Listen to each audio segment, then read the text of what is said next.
durante a madrugada, quando a maioria das pessoas estava em casa, dormindo, um forte tremor chacoalhou a terra. Ainda estava tudo escuro.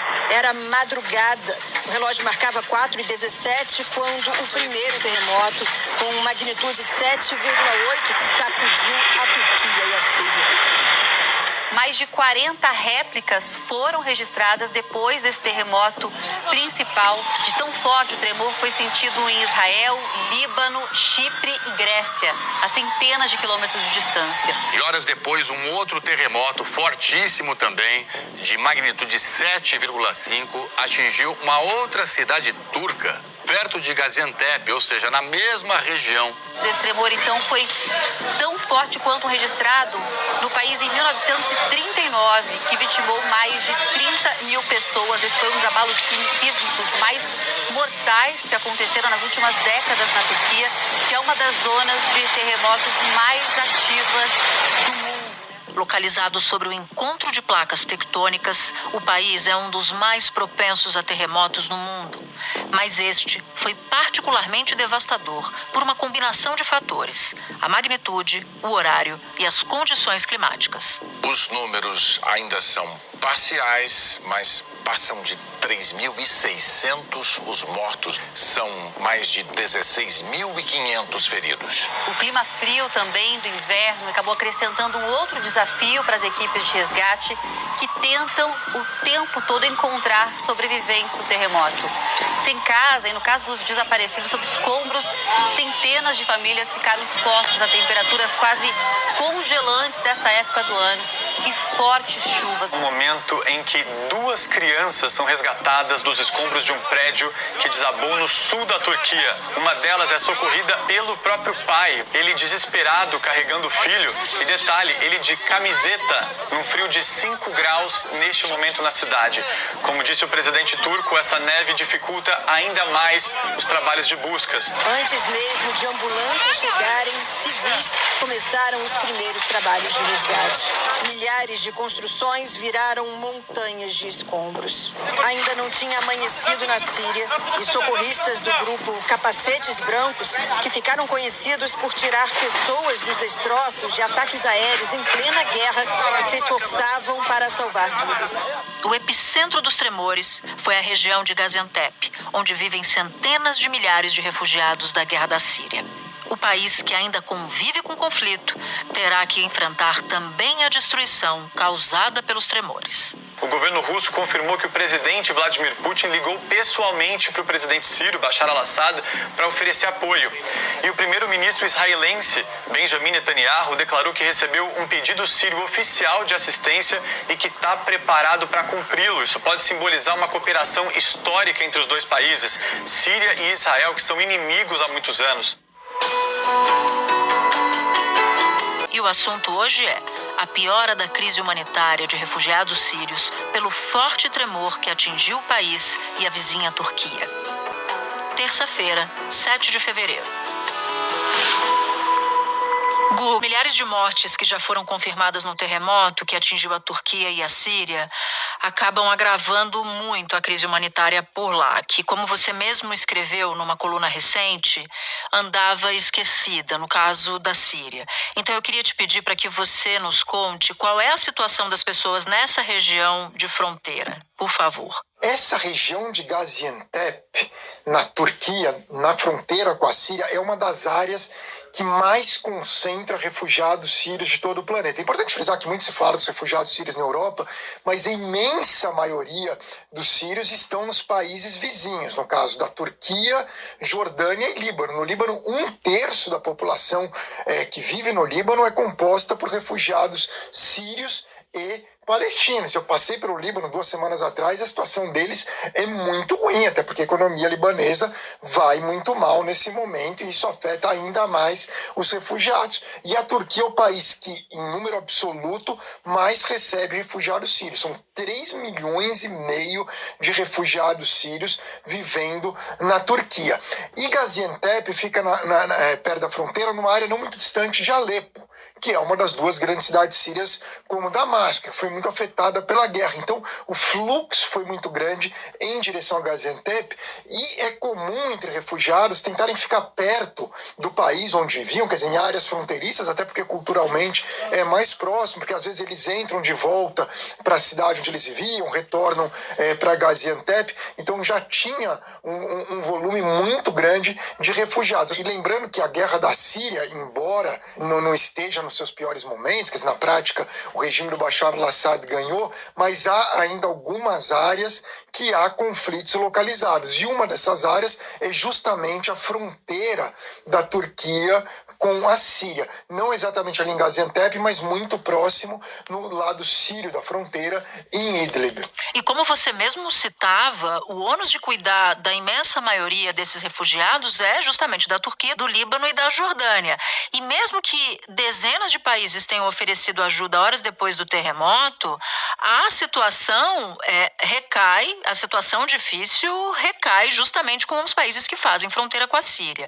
Então eu te pergunto, quais são as chances reais que os feridos e os atingidos pelo terremoto recebam os recursos necessários, seja dos governos turco e sírio, seja de organismos e das potências internacionais? A gente tem que dividir por duas partes, a parte síria e a parte turca. A Turquia é um país relativamente ali de classe média, um país como o Brasil, como o México, como a Argentina. Quer dizer, Istambul, inclusive, é uma cidade que não tem a miséria e a desigualdade social e muito menos a criminalidade que você observa em São Paulo ou no Rio de Janeiro. É uma cidade até de uma certa forma mais avançada do que São Paulo, do que o Rio de Janeiro. Izmir, que é outra cidade grande, na Turquia também é uma cidade avançada. Ankara, que é a capital da Turquia também. Então, você tem as cidades ricas na Turquia. A Turquia é muito parecida com o Brasil, com cidades ricas, tem áreas mais pobres. O terremoto atingiu uma região mais pobre. É também uma região que fica em uma das maiores falhas geológicas do mundo e é frequentemente vítima de terremotos. Mais de 17 mil morreram em um terremoto de magnitude similar no noroeste da Turquia em 1999. Olha, os tremores eles foram sentidos por todo o Oriente Médio, no Chipre, Líbano, Jordânia, Iraque e em Israel, e em lugares ainda mais distantes como Grécia, Romênia e Egito. O presidente turco Tayyip Erdogan disse que não dá para prever o quanto o número de mortos ainda pode aumentar. Ele destacou que o frio e o mau tempo pioram ainda mais a situação. Felizmente, até o momento, não tivemos notícia de nenhuma vítima brasileira, seja entre mortos ou feridos. Sabemos, sim, de gente que está desabrigada, né? Estruturas ou que colapsaram ou que tiveram que ser evacuadas. Em uma rede social, o presidente Luiz Inácio Lula da Silva declarou que o Brasil vê com preocupação as notícias vindas da Turquia e Síria.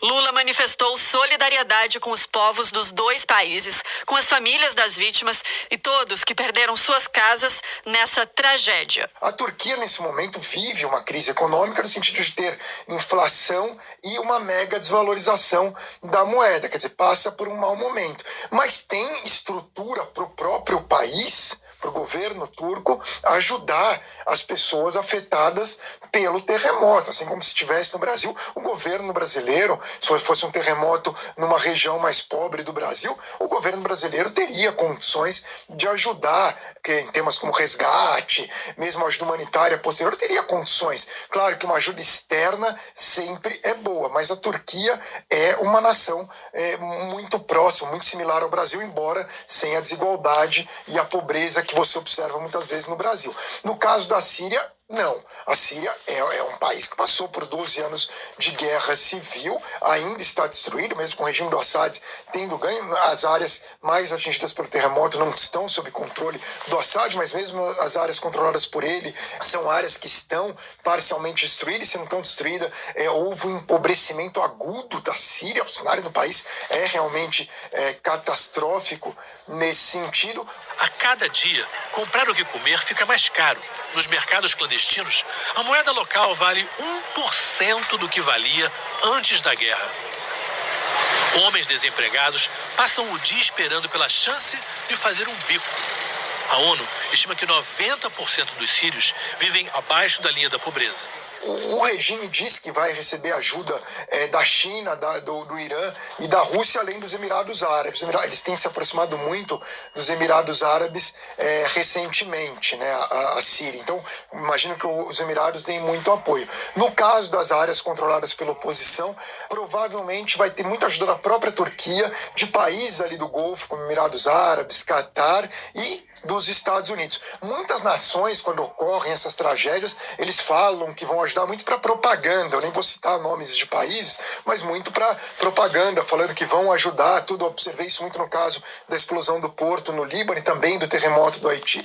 Mas no caso da explosão do Líbano no porto, no dia seguinte, todo mundo anunciando ajuda. Não foi ajuda, foi muito pouca a ajuda que acabou chegando ao Líbano. E a tendência é que o mesmo ocorra com a Síria, no caso de muitos países que vêm anunciando ajuda, e essa ajuda no final nunca chega. O secretário-geral das Nações Unidas, Antônio Guterres, prometeu que a ONU está totalmente empenhada em apoiar a resposta à tragédia na Turquia e na Síria, com equipes já em campo avaliando as necessidades e prestando assistência. Vários países já ofereceram oficialmente ajuda humanitária, como o Reino Unido, Estados Unidos, Israel, Rússia, China. A União Europeia afirma que já mobilizou equipes para a Turquia. Aguarda então o pedido oficial da Síria. 45 nações já ofereceram ajuda a esses dois países. Você chegou a citar o efeito da propaganda, né? Muitos países, potências dizendo que ajudam e, no fim das contas, acabam não mandando recursos. Mas eu quero falar de um outro tipo de propaganda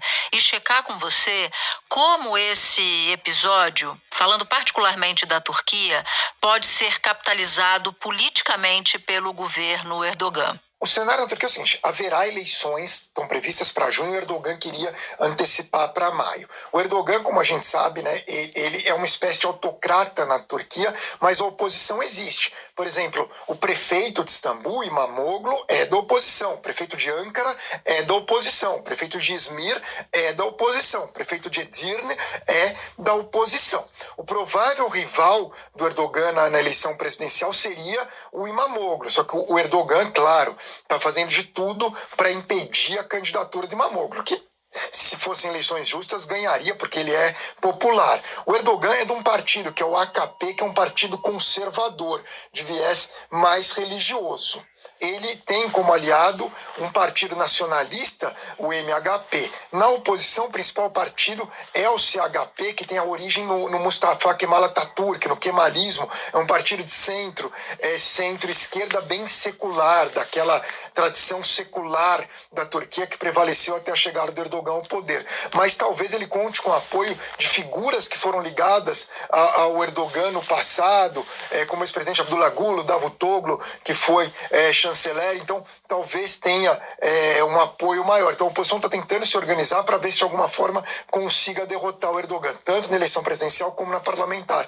Mas vai ser muito difícil, porque o Erdogan tende a não jogar limpo. A gente se recorda que na eleição para prefeito de Istambul, o Imamoglu ganhou a eleição inicial contra o candidato do Erdogan. O Erdogan anulou a eleição, tiveram que fazer outra eleição e o Imamoglu ganhou de novo. Mas ali é Istambul. Quando é uma eleição em toda a Turquia, ali na região da Anatólia, quando você começa a entrar, ou mesmo na costa do Mar Negro, ali o apoio ao Erdogan começa a crescer e ele vai conseguir dar um jeito. Provavelmente ele vai anular a candidatura do Imamoglu e vai tentar ter um rival um pouco mais fraco do que o Imamoglu, mas mesmo assim existe uma chance para a oposição vencer na Turquia, embora remota. No cenário econômico, esse cenário de inflação e de mega desvalorização. Turquia, que tem quase 70% de inflação. O país se endividou muito, perdeu o controle das contas públicas. Agora enfrenta a inflação alta e tem que pagar essas dívidas em moeda estrangeira.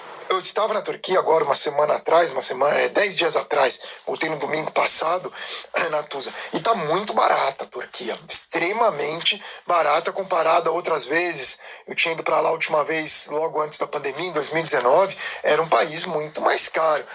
No geral, assim, você não vê muita mudança econômica na situação das pessoas, mas a inflação começa a afetar o país, sem dúvida alguma, com a interferência do Erdogan no Banco Central Turco e em outras questões econômicas da Turquia. Me espera um instante que eu já volto para retomar a conversa. Eu queria te propor uma volta ao passado, dar um passo atrás. Mais de 13 milhões de pessoas fugiram da Síria ou estão deslocadas de suas casas. Você pode, por favor, relembrar, resumidamente, o que levou a essa fuga em massa e como o terremoto de agora agrava a situação de uma sociedade que viveu desastres em série? Olha, a Síria tinha uma ditadura do Bashar al-Assad, veio o movimento da Primavera Árabe, que acabou derrubando o ditador do Egito, Hosni Mubarak, o ditador da Tunísia, e levou à queda posterior, com a intervenção americana do Muammar Gaddafi na Líbia. Na Síria era um pouco diferente, até porque a Síria é um país com divisão sectária muito mais complexa do que esses outros. E o regime do Bashar al-Assad decidiu reprimir com força a oposição e conseguiu posteriormente um apoio importante do Irã e da Rússia, e o regime dele tinha uma base de apoio, especialmente das minorias da Síria, dos alauítas, parcialmente dos cristãos sírios, que são majoritariamente greco-ortodoxos, além de outras minorias, dos drusos também, parcialmente, da elite tradicional, mesmo sunita, de Alepo e de Damasco. Ele teve um apoio. Tudo começou em março de 2011. Primeiro, manifestantes foram às ruas protestar contra o desemprego, a corrupção e a falta de liberdade no governo de Bashar al-Assad. O movimento pró-democracia pacífico era inspirado na chamada Primavera Árabe, que se espalhava por países vizinhos. Mas a repressão foi pesada. Apoiadores da oposição recorreram às armas. E a oposição tradicional, aquela oposição não armada, começou a perder força, e a oposição armada foi se tornando cada vez mais jihadista. Os grupos jihadistas ganharam força, recebendo muito armamento do governo Obama dos Estados Unidos. E alguns desses grupos se tornaram, o grupo Estado Islâmico, outro a Frente Nusra, que depois virou Hayat Tahrir al-Sham, que é basicamente Al-Qaeda na Síria. Então ficou uma guerra entre uma ditadura ultra sanguinária do Bashar al-Assad, com apoio relativo interno, contra uma oposição jihadista também sanguinária. Grupos terroristas como o Estado Islâmico aproveitaram brechas e ganharam espaço. O presidente sírio prometeu acabar com o que chamou de terrorismo apoiado por estrangeiros. O país logo mergulhou numa guerra civil. O Observatório Sírio de Direitos Humanos documentou até agora a morte de 388.652 pessoas na guerra. Quase um terço eram civis, 22.254 crianças.